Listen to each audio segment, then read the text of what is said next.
Hello guys, welcome back to my channel SRS education. तो guys, अभी हाल ही में यूपीएससी का रिज़ल्ट आउट हुआ है। उसकी जो टॉपर हैं श्रुति शर्मा, यूपी की ही हैं। उनके कुछ इंटरव्यूज़ देखने के बाद मैंने उनकी जो लर्निंग की स्ट्रेटजी थी उसको एनालाइज करने की कोशिश की है। तो आज वही हम कुछ पॉइंट्स हैं उसी के जो इस वीडियो में हम डिस्कस करेंगे। तो बने रहिए वीडियो में। तो वो सबसे पहले कि कितने घंटे पढ़ती थी वो, तो उन्होंने अपने इंटरव्यू में कहा है कि मैंने कभी घंटे काउंट नहीं किए। तो इसका मतलब है कि उन्होंने अपनी जो पढ़ाई को पर डे इस तरीके से कंटिन्यू किया कि उनको पता ही नहीं चलता था कि वो कितने घंटे पढ़ी हैं। मतलब उनकी पढ़ाई एकदम पर डे कंटिन्यू रही है। दूसरा, उन्होंने प्रोडक्टिविटी को भी प्रायोरिटी दी है। ज़्यादा पढ़ना इम्पोर्टेंट नहीं है, बल्कि जितना पढ़ना है उतना ध्यान से और अच्छे से पढ़ना चाहिए, जिससे वो जो पढ़ा हुआ है वो हमें अच्छे तरीके से याद हो और दोबारा पढ़ने की ज़रूरत ना हो।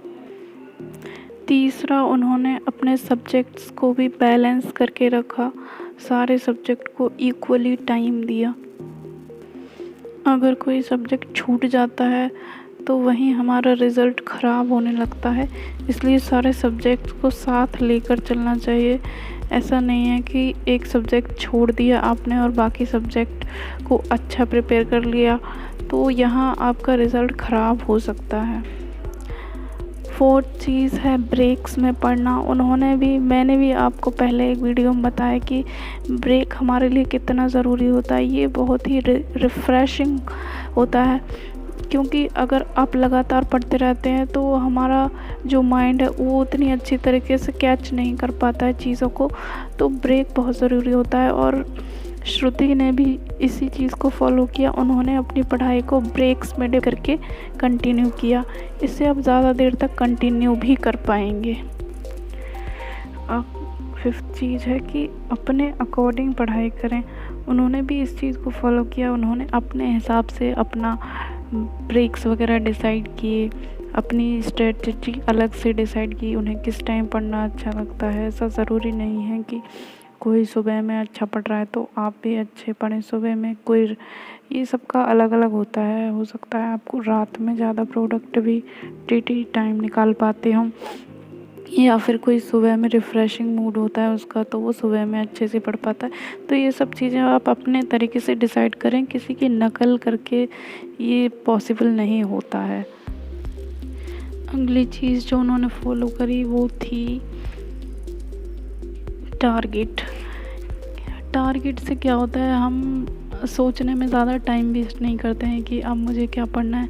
इस तरीके से अगर आप कहेंगे तो बहुत सारा टाइम वेस्ट हो जाएगा। तो इसके लिए अपनी एक टारगेट ज़रूर डिसाइड करें कि आपको आज दिन में कितना पढ़ना है, क्या क्या टॉपिक्स पढ़ने हैं, और हो सके तो मंथली और वीकली टारगेट भी डिसाइड कर लें। तो ये बहुत ही अच्छा तरीका है। श्रुति ने अपने नोट्स पर फोकस किया। ऐसा अक्सर होता है कि सिलेबस बहुत ज़्यादा हर जगह आपको मिल जाएगा। यूट्यूब पर तो मोस्टली ऐसा होता है कि आप इतने सारे एजुकेटर टीचर होते हैं कि हर जगह आपको सेम चीज़ें मिल जाएंगी, बट हम उन्हीं को देख के भटक जाते हैं और हम दुनिया भर की चीज़ें पढ़ लेते हैं और उसमें बहुत टाइम वेस्ट करते हैं। तो इसलिए बस हर जगह आपको बहुत मिल जाएगा, उससे डाइवर्ट ना हो। अपने नोट्स प्रिपेयर करें और उन पर फोकस करें, क्योंकि मार्केट में बहुत सारा सिलेबस है और हर टीचर के पास अपना है, तो कोई भी टीचर कंप्लीट नहीं है। इसलिए आप अपने हिसाब से, अपने सिलेबस के हिसाब से नोट्स बनाएं और उन्हीं से पढ़ें, ज़्यादा डाइवर्ट ना हो इधर उधर। अब बात कर लेते हैं कि ऐसी कौन सी चीज़ें थीं जिनको उन्होंने अवॉइड किया है। तो इसमें सबसे पहले है कि दोस्तों से बात करना या फिर अनावश्यक तरीके से बाहर जाना। तो ये चीज़ें आपको भी करनी ही पड़ेंगी, सबको करनी पड़ेंगी, क्योंकि अगर आपको कुछ पाना है तो थोड़ा सा कॉम्प्रोमाइज़ तो करना ही पड़ेगा। अब ये ज़रूरी नहीं है कि आप दोस्तों से बिल्कुल ही बात करना छोड़ दें। उनको थोड़ा सा समझाएं कि आपके लिए अभी जो टाइम है वो कितना इम्पोर्टेंट है, और डेफ़िनेटली वो समझ जाएंगे। तो इस चीज़ को भी ध्यान रखें और अनावश्यक बाहर ना जाएं, ज़्यादा ज़रूरी हो तभी जाएं, क्योंकि ऐसा होता है कि हम माइंड फ्रेश करने के चक्कर में डाइवर्ट हो जाते हैं। तो इस चीज़ का भी ध्यान रखें कि ज़रूरत होने पर ही बाहर जाएं, या फिर 10-15 मिनट के लिए बाहर जाएं, या फिर कहीं घूमने जाना हो तो वो एग्ज़ाम से पहले बिल्कुल ना जाएं, एग्ज़ाम होने के बाद आप ये कर सकते हैं। अगली चीज़ है not extra strict with study. तो इस बात का ध्यान रखें कि आप अपनी पढ़ाई के साथ ज़्यादा स्ट्रिक्ट ना हो, ज़्यादा स्ट्रिक्ट टाइम टेबल ना बनाएं जिसको फॉलो करने में दिक्कत हो।